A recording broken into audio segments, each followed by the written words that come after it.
আমি কিন্তু আওয়ামী লীগ সরকারের বিভিন্ন পদক্ষেপ সমালোচনা করি, কিন্তু বাংলাদেশের স্বাধীনতা যুদ্ধে বঙ্গবন্ধুর যে অবদান, এটা আমার এই ইতিহাস চর্চা বা আমার এই আপনার সাংবিধানিক ইতিহাস চর্চা এগুলির মধ্যে থেকে আরো বেশি পোক্ত হয়েছে। আনন্দময় একটা দেশ গড়ার স্বপ্ন ছিল বঙ্গবন্ধুর। আমার কাছে মনে হয়েছে উনি প্রচন্ড ভালোবাসতেন দেশের মানুষকে। এবং আমি এই কথাটা সবাইকে বলি, আপনি দেখেন আমি বিএনপি আমলে কিন্তু বঙ্গবন্ধুর উপর লেখা লিখেছিলাম প্রথম আলোতে। আমার কাছে মনে হয় কি বঙ্গবন্ধু আর আওয়ামী লীগ তো এক না। এখন আমি আপনাকে দুটো প্রশ্ন করতে চাই। আপনি ৭২-এর সংবিধানের সবচেয়ে সুন্দর দিক কি দেখেন, আর এমন কোন কি দিক আছে যেটা আমাদের সংস্কার করা উচিত? ৭২-এর সংবিধানের সুন্দর দিক হচ্ছে সুন্দর স্বপ্ন, সুন্দর নীতির কথা। পার্ট 2 এবং পার্ট 3 তে একটা আছে যে পাকিস্তান ২৪ বছর একটা সংবিধান দিতে পারে নাই। আপনি জানেন পাকিস্তানের ইতিহাসে সংবিধান সংবিধানের জন্য লড়াই করার ইতিহাস। ২৪ বছরে না, ওরা আপনার 6 বছর পর তো 1956 এর সংবিধান দিয়েছিল, কিন্তু এটা টিকে নাই না। ওইটা তো সংবিধান গঠন করার ক্ষেত্রে, সেটা আপনাকে বলি অনেকগুলো আছে। যেমন একটা হচ্ছে আমরা 9 মাসে সংবিধান, 8 মাসে ইনফ্যাক্ট 8 মাসে সংবিধান দিয়েছি। এটা এই সাবকন্টিনেন্টে কোনো নজির নাই, পৃথিবীতেও খুব কম নজির আছে। আপনি জানেন কিছুদিন আগে নেপালে সংবিধান রচনা করেছে, তারা প্রায় 8-9 বছর লেগেছে তাদের। এটা তো আছেই, কিন্তু সংবিধানের বিউটি আপনি বলেছেন তো, একটা বিউটি হচ্ছে কি সংবিধানে না সারাক্ষণ জনগণকে মালিকানা দেওয়া হয়েছে। আর্টিকেল 7 বলা প্রজাতন্ত্রের মালিক জনগণ, এবং সংবিধান শুরু হয়েছে আমরা জনগণ দিচ্ছি, আমরা জনগণ এই সংবিধান আমাদের দিচ্ছি 2 বার। আরেক জায়গায় বলা হয়েছে যে এই প্রজাতন্ত্রের যত খনিজ সম্পদ আছে না, এটার মালিক হচ্ছে জনগণ। অর্থনৈতিক মালিকানা জনগণকে দেওয়া হয়েছে, রাজনৈতিক মালিকানা জনগণকে দেওয়া হয়েছে, এবং প্রিএম্বলে সংবিধানের মালিকানা জনগণকে দেওয়া হয়েছে। বঙ্গবন্ধু তো আসলে গ্রাসরুট থেকে পলিটিক্স করে আসা মানুষ। এবং আপনার মনে আছে একটা বইয়ের যখন আলোচনা হচ্ছিল, ওখানে রেহমান সোবান এবং রৌনক জাহান ওনারা ছিলেন। সবসময় মধ্যে বঙ্গবন্ধুর কাছে কিন্তু সমাজতন্ত্র ছিল শোষিতর দৃষ্টিতে দেখা সমাজতন্ত্র, যে জন্য উনি সমাজতন্ত্রের কোর যে ভ্যালু, এটা বলতে উনি সারাক্ষণ বৈষম্য মুক্তি আর শোষণ মুক্তির কথা বলেছেন। আচ্ছা, আরেকটা বিউটি আপনি যেটা বললেন, এখানে খুব ভালো ভালো কথা আছে। আমাদের যে পার্ট 2 এবং পার্ট 3 তে মৌলিক নীতিমালা এবং মৌলিক অধিকার, এগুলি অসাধারণ। কিন্তু এখানে উনারা যখন এই সংবিধানটা রচনা করেন, উনাদের কিছু বিরূপ অভিজ্ঞতার মধ্যে দিয়ে উনারা সংবিধানটা রচনা করেছিলেন। যেমন পাকিস্তানে যে প্রেসিডেন্ট ছিল বা গভর্নর জেনারেল ছিল, উনি বারবার সংসদ ভেঙে দিত, বারবার আপনার সংবিধান বাতিল করে দিত। উনারা এটাতে অতিষ্ঠ হয়ে রাষ্ট্রপতির ক্ষমতা কত কমানো যায় এই চেষ্টাটা করেছেন। আপনি সংবিধান বিতর্কে এটা আছে। এটা করতে গিয়ে প্রধানমন্ত্রীর ক্ষমতা যে অনেক বাড়ানো হয়েছে, এটা ওনারা খেয়াল করেন নাই। বিতর্কের মধ্যে সেটা আছে, প্রধানমন্ত্রীর ক্ষমতা বেশি হয়ে যাচ্ছে। জি, এবং আওয়ামী লীগের কিছু কিছু সদস্য বলেছিলেন। আরেকটা জিনিস হচ্ছে ওনাদের ওই যে বিরূপ অভিজ্ঞতা। ওনারা আগে দেখেছেন যে রাজনৈতিক স্থিতিশীলতা রক্ষার জন্য আর্টিকেল 70 প্রয়োজন ওনারা ফিল করেছেন। যেমন আর্টিকেল 70 মূল কথা হচ্ছে, ধরেন আমরা সবাই এক দলে থাকি, আমরা সবাই আওয়ামী লীগ করি, ধরেন আওয়ামী লীগ কোন রকম ভোটাভুটির সময় আওয়ামী লীগের বিরুদ্ধে ভোট দেওয়া যাবে না, আওয়ামী লীগের বিরুদ্ধে ভোট দেওয়া যাবে না। এটা কিন্তু অসমাপ্ত আত্মজীবনের মধ্যে আছে। বঙ্গবন্ধু যখন এলেন ওই কলকাতা থেকে এসে রংপুরে গেলেন, গিয়ে তো ওনাদের যে সদস্য ছিল তারা সব কেনা বেচা হচ্ছিল। ওই সময় উনি লিখেছেন যে এই যে একজন নির্বাচিত জনপ্রতিনিধি তিনি ঘুষ খেতে পারেন, এটা দেখে তিনি বিস্মিত হয়েছেন। জি, আপনি কারেক্টলি বলেছেন। একটা দল আরেকটা দলকে ধরেন আজকের সংসদ কাঠামোতে যদি 70 অনুচ্ছেদ বলে কিছু না থাকতো, তো জাতীয় পার্টি আর বিএনপি মিলে ধরেন কয়েক হাজার কোটি টাকা দিয়ে আওয়ামী লীগের যদি 150 জন সদস্যকে কিনে নিতে পারতেন, তারপর অনাস্থা প্রস্তাবে এই ফিয়ারটা ওনাদের মধ্যে ছিল, বিকজ ওনারা এটা দেখেছিলেন 54 নির্বাচন পর এটা হয়েছিল। কিন্তু এই ফিয়ার থেকে ওনারা যেটা করেছেন, ওনারা 70কে সকল ক্ষেত্রে প্রয়োগ করে ফেলেছেন। এটা একটা মিস্টেক ছিল। এখন মৌলিক নীতিগত প্রশ্নে বা সরকার পরিবর্তনের প্রশ্নে অন্য সাধারণ বিষয়ে ভোট দেওয়া যাবে না। This is the problem. Vote দেওয়ার অধিকারটা দিলে ভালো হতো। এক্স্যাক্টলি, এই যে আপনি কারেক্টলি বলেছেন। এখন ধরেন বঙ্গবন্ধুরা ওনাদের রাজনৈতিক বিরূপ অভিজ্ঞতার ভিত্তিতে কিছু কিছু জায়গায় হয়তো ওনাদের খুব কারেক্ট ডিসিশন নেন নাই, কিন্তু আমরা তো 50 বছরের অভিজ্ঞতা থেকে শিখেছি। এই যে আপনি নিজেই বলতে পারছেন, আপনার লিগাল ব্যাকগ্রাউন্ড না, আপনি একজন ইঞ্জিনিয়ার, কিন্তু আপনি ধরে ফেলেছেন জিনিসটা। তাহলে আমি কি করবো, যে 70 অনুচ্ছেদ আমি বলবো আস্থা অনাস্থা ভোটের ক্ষেত্রে আর বাজেট পাশের ক্ষেত্রে প্রযোজ্য, অন্য সকল ক্ষেত্রে দলের বিরুদ্ধে ভোট দেওয়া যাবে। এটা দিলেই তো সমস্যা সমাধান হয়ে যায়, গণতন্ত্রও আসে, সরকারের পতন ঘটানো ঘুষ খেয়ে সম্ভব না। তো এই ধরনের কিছু কিছু জিনিস করা যায়। আবার ধরেন আমাদের এখানে অনেকে না জেনে বলে, ধরেন অনেকে দেখলাম বলে, গণপরিষদ বিতর্ককালেও আওয়ামী লীগের কেউ এটা বলেছে যে প্রধানমন্ত্রীর কাছে তো সব দেশে এত ক্ষমতা দেওয়া হয়। এটা কিন্তু আসলে সত্যি না। যেমন আপনাকে ভারতের উদাহরণ বলি, ভারতে রাষ্ট্রপতি কাজ করে হচ্ছে মন্ত্রিসভার পরামর্শক্রমে। মন্ত্রিসভা এখানে 80 জনের মতো সদস্য থাকে। বাংলাদেশে প্রেসিডেন্ট কাজ করে শুধু প্রধানমন্ত্রীর পরামর্শক্রমে। ভারতে রাষ্ট্রপতি যদি মনে করে পুনর্বিবেচনার জন্য ফেরত পাঠাতে পারে। আমাদের এখানে রাষ্ট্রপতি পুনর্বিবেচনার জন্য কোনো অ্যাডভাইস ফেরত পাঠাতে পারে না। এটাও কেউ কেউ ভুল করে পরে যে রাষ্ট্রপতি পারে, আসলে পারে না। আসলে যে এই আইনটা পাস হয় সংসদে, আইনের ক্ষেত্রে উনি পারে। উনি যদি এটা মতামত না দেয়, উনি আবার বিবেচনা করতে বলতে পারে। কিন্তু একটা উপদেশ আসার পর উনি এটা পুনর্বিবেচনা করো, এটা সংবিধানে স্পষ্ট করে এরকম লেখা নাই। ফলে আমাদের এখানে রাষ্ট্রপতি, প্রধানমন্ত্রী, মন্ত্রিসভা, সংসদীয় কমিটি, এটার মধ্যে ক্ষমতার বিন্যাস আনতে হবে। আমাদের এখানে 70 অনুচ্ছেদকে শুধু ওই ক্ষেত্রে প্রয়োগ করতে হবে। এই দুটা মেজর জায়গা আমাদের টাচ করতে হবে। তারপর আপনার আর্থিক যে জবাবদিহিতা, সেটা একটু বৃদ্ধি করতে হবে। আমার কাছে একটা যদি দুঃখ লাগে আপনার কাছে বলে রাখি যে আমাদের বঙ্গবন্ধুর উত্তরসূরি, বঙ্গবন্ধুর কন্যা, যে ওনার বাবার আসলে স্বপ্নটা কি ছিল। কারণ এই 1000 পৃষ্ঠা পড়ে এটা বোঝা সম্ভব না। বঙ্গবন্ধু বলছেন, চলে যাচ্ছে। 72 সংবিধান বঙ্গবন্ধুর ডিকটেশনে হয়েছে, এটাতে এখানে উল্লেখ আছে। দেখেন, বঙ্গবন্ধুর কাছে পরামর্শের জন্য যাচ্ছে, বঙ্গবন্ধু এটা কারেক্ট করতে বলছে, এক্স্যাক্টলি আছে আর কি। তো আমরা ওই রকম একটা দেশ চাই, ওইটা হচ্ছে আমাদের মূল আকাঙ্ক্ষা।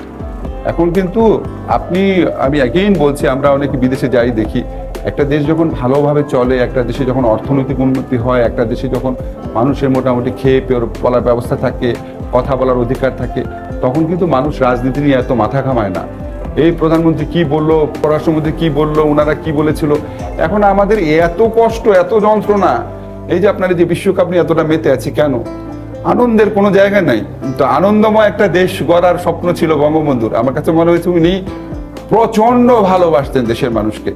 এবং আমি এই কথাটা সবাইকে বলি, আপনি দেখেন, আমি বিএনপি আমলে কিন্তু বঙ্গবন্ধুর উপর লেখা লিখেছিলাম প্রথম আলোতে। কারণ আমার কাছে মনে হয় কি, বঙ্গবন্ধু আর আওয়ামী লীগ তো এক না। বঙ্গবন্ধুর আওয়ামী লীগ আর এই আওয়ামী লীগ এক না। একটা দলের ট্রান্সফরমেশন একরকম থাকে না। আগের কংগ্রেস কি এখন কংগ্রেস আছে? অটল বিহারী বাজপেয়ীর বিজেপি আর মোদির বিজেপি কি এক? তো চেঞ্জ হয়। তো আমরা আশা করব কি যে বঙ্গবন্ধুর কন্যা যেন বঙ্গবন্ধুর স্বপ্নটা খুব ভালো মতো উপলব্ধি করেন আর কি। আমি মনে করি যে আমাদের মুক্তিযুদ্ধ এবং সেটার মাধ্যমে অর্জিত সংবিধানের প্রধান একটা অভিপ্সা বা লক্ষ্য ছিল মানুষের মুক্তি, যেটা আমাদের 4 মূলনীতির ভিতরেই আছে। গণতন্ত্র, আমাদের গণতন্ত্রকে রক্ষা করতে হবে এবং সত্যিকারের গণতন্ত্র, এবং গণতন্ত্রের সঙ্গে আর যেসব কথা থাকে, মানবাধিকার, মত প্রকাশের স্বাধীনতা, চলার স্বাধীনতা, সমবেত হওয়ার স্বাধীনতা, প্রতিবাদ করার স্বাধীনতা, বিক্ষোভ প্রকাশের স্বাধীনতা, এটা নিশ্চিত করা উচিত। কথার মাঝখানে একটা কথা একটু বলি, গণতন্ত্রের কথা যে বললেন না, দেখেন তাজউদ্দিন সাহেবকে তো আমরা সবাই রেসপেক্ট করি, আমার খুব প্রিয় নেতা উনি। মানে এত ম্যাচিওর, এত পড়াশোনা করা একজন মানুষ ছিলেন উনি। আপনার দেখেন, আমি কোট করেছি এক জায়গায়, উনি বলছে আমাদের সাচ্চা জনপ্রতিনিধি রাখবে। সাচ্চা জনপ্রতিনিধি মানে কি? মানে প্রপারলি ইলেক্টেড, কোনো রকম হস্তক্ষেপ ব্যতিরেকে ইলেকশন করতে হবে, সুষ্ঠু ইলেকশন করতে হবে। বঙ্গবন্ধু বলছেন যে সুষ্ঠু নির্বাচনে যদি কেউ জিতে আসে, আমরা বিনা দ্বিধায় তাদের হাতে ক্ষমতা তুলে দেবো, আমরা প্রস্তুত আছি। এইটাই গণতন্ত্রের স্পিরিট। এই স্পিরিটগুলো আমাদেরকে ফিরিয়ে আনতে হবে। এরপরে আছে সমাজতন্ত্র, এবং আপনি সমাজতন্ত্রটা উনি কি বলেছেন, শোষণ মুক্তি, বৈষম্য মুক্তি, এটা নিয়েও আপনি বললেন। গণতন্ত্র, সমাজতন্ত্র, ধর্মনিরপেক্ষতা, আপনি বলছেন অসাম্প্রদায়িকতার কথা আমরা সবাই বলছি, যে রাষ্ট্র হিন্দু, মুসলিম, বৌদ্ধ, খ্রিস্টান বা ধর্মীয় পরিচয় অনুযায়ী, এমনকি লিঙ্গ বা আদিবাসী কোনো পরিচয় কাউকে বিভেদ করবে না, কেউ কাউকে ঠকাবে না। আপনাকে একটা ইন্টারেস্টিং কথা বলি, সরি আবার থামাচ্ছি। আমাদের সংবিধানে একটা এক্সেপশনাল জিনিস আছে যে কি কি ভিত্তিতে বৈষম্য করা যাবে না। সেখানে বলা আছে প্লেস অফ বার্থ, জন্মস্থানের ভিত্তিতে বৈষম্য করা যাবে না। আমরা কিন্তু এই জিনিসটা করি। দেখেন বঙ্গবন্ধুরা কত কারেক্টলি বাঙালির সাইকোলজি বুঝেছিল, যে আমরা একটা আমলে আসলেই দেখা যায় ফেনীর লোক বেশি সুবিধা পায়, একটা আমলে গোপালগঞ্জ বেশি পায়। ওনারা 72-তে এটা লিখে দিয়েছে যে প্লেস অফ বার্থের ভিত্তিতে বৈষম্য করা যাবে না। আপনাকে জানিয়ে রাখি, এই বইটা আমি যাদেরকে উৎসর্গ করেছি তার মধ্যে বঙ্গবন্ধু শেখ মুজিবুর রহমানও আছেন। আসলে উনি একটা যখন এই সিদ্ধান্তটা নেন, LF4 অধীনে উনি ইলেকশন করবেন, এটা খুব রিস্কি সিদ্ধান্ত ছিল। কিন্তু আমাদের কাছে অদ্ভুত যেটা লাগে, আপনি নিশ্চয়ই আমার চেয়ে অনেক ভালো পড়েছেন, আপনি বঙ্গবন্ধুর উপর অনেক বই লিখেছেন। উনি কিন্তু 1966 সনের থেকে 1972 সন পর্যন্ত ওনার জীবনে কোনো ভুল নাই, এবং অবিশ্বাস্য সব প্রতিকূল পরিস্থিতিতে সবচেয়ে কারেক্ট সিদ্ধান্তগুলো নিয়েছেন। সবাই বিরোধিতা করেছে, কিন্তু উনি উনার প্রশ্নে অটল থেকেছেন আর কি। এবং উনি যখন এই নির্বাচনে বিজয়ী হন, যদি পাকিস্তানি যারা শাসক আছে তাদের যদি গণতন্ত্রের প্রতি বা জনগণের রায়ের প্রতি মিনিমাম শ্রদ্ধাবোধ থাকতো, তাহলে উনারা বঙ্গবন্ধুকে পুরা পাকিস্তানের জন্য সংবিধান রচনা করতে দিতেন। কেন পুরো পাকিস্তানের জন্য একটু ব্যাখ্যা করি। 300 আসনের মধ্যে উনি 167টা জিতেছেন, তো উনি মেজরিটি, তো উনার দল যেটা বলবে সেটাই তো সংবিধান হবে। এবং পূর্ব পাকিস্তানে যে সরকার প্রাদেশিক পরিষদের ইলেকশনে জেতার জন্য, সেটা আওয়ামী লীগের গঠন করার কথা। এবং জাতীয় পরিষদেও সংবিধান কার্যকরী হওয়ার পর অন্তত থিওরিটিক্যালি ইয়াহিয়া খানের উচিত ছিল বঙ্গবন্ধুকে পাকিস্তানের সরকার গঠন করার জন্য আমন্ত্রণ জানানো। এখন যখন এই আমাদের স্বাধীনতা যুদ্ধ হলো, যখন 25শে মার্চে কালো রাত্রিতে তারা যখন নিরস্ত্র বাঙালির উপর গণহত্যার জন্য ঝাঁপিয়ে পড়লো, তখন তো আমাদের কোনো অল্টারনেটিভ ছিল না। সেটা আমাদের দীর্ঘ গৌরবময় ইতিহাস, সবাই জানি আমরা। বঙ্গবন্ধু যখন ফিরে এলেন, তখন ওরা একটা মৌলিক পরিবর্তন করেন। কারণ তখন দেখা গেল জাতীয় পরিষদের সদস্য যারা পূর্ব পাকিস্তান, তৎকালীন পূর্ব পাকিস্তান থেকে নির্বাচিত, ওনারা তো নাম্বার খুব বেশি না, 167 জন। তার মধ্যে অল্প কয়েকজন মারা গেছেন, কেউ কেউ আবার আনুগত্য অন্যদিকে চলে গেছে কারো। তো ওনারা একটা সিদ্ধান্ত নেন, অস্থায়ী সংবিধান যে আদেশ আছে আমাদের, সেটা রানের প্রাদেশিক পরিষদে যারা জিতেছিল তাদেরকেও এটাতে অন্তর্ভুক্ত করে নেন, যাতে আপনার জনপ্রতিনিধিত্বশীলতা বেশি থাকে, বেশি জনগণের প্রতিনিধি থাকে। এখন ধরেন সেটা তারপর নাম্বার হয়ে দাঁড়ালো 430-এর মতো। 430 জন লোক তো একসাথে বসে সংবিধান বানাতে পারে না।